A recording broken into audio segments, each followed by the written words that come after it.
Hello, welcome to The Update. I'm Susie Thompson. The international community is condemning missile strikes on Ukraine, describing them as war crimes. More than 70 Russian missiles rained down on major cities, including parks, universities and playgrounds in the nation's capital of Kyiv. At least 11 people have been killed. European Union spokesman Patel Stano has told the BBC they condemn the heinous attacks in the strongest possible way. They are barbaric and cowardly attacks, and they only show that Russia is opting for a tactics indiscriminately bombing the civilians, and this amounts to a war crime. Poland is making sure 60,000 bomb shelters are in working condition amid the threat.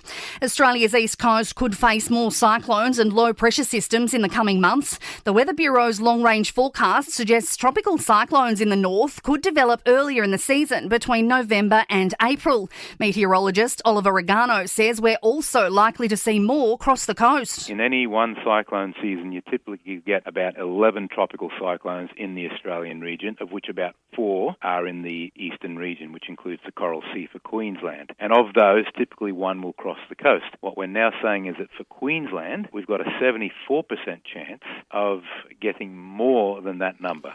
2 children are recovering after being attacked by a sea lion north of Perth. The boy and girl suffered non-life-threatening injuries and have now been released from hospital. Sea lion expert Kane Crollig says they are dangerous wild animals. These things live in the water. They can run 30 k's on land and swim 50 kilometres in the water. You're not going to catch one. They're going to catch you.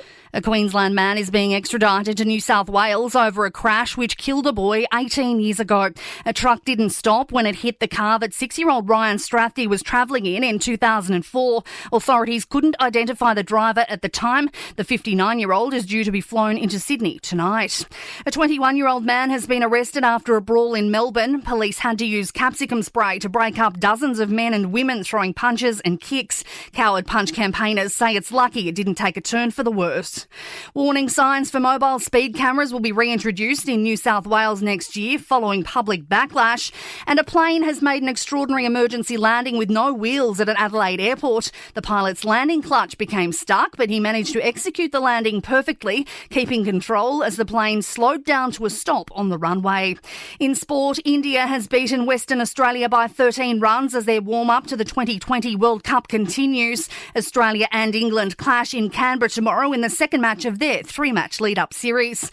And the Perth Wildcats have made it 3 from 3 in the new NBL season, outclassing Cairns 105 points to 76. The win coincided with game number 350 for Todd Blanchfield. In entertainment news, Madonna has created headlines with a TikTok video about her sexuality. The singer appears to come out as gay as she took part in a popular trend on the social media app. She's shown throwing a pair of hot pink underwear towards a bin with the caption, "If I miss, I'm gay." She misses. And the Netflix series The Crown is facing a backlash with reports the upcoming season will see Prince Philip pursuing an affair with a close friend. Coming just weeks after the death of the Queen, royal watchers say it is distasteful and cruel rubbish. And that is the latest from the Nova podcast team. We'll see you later on for another update. I'm Susie Thompson.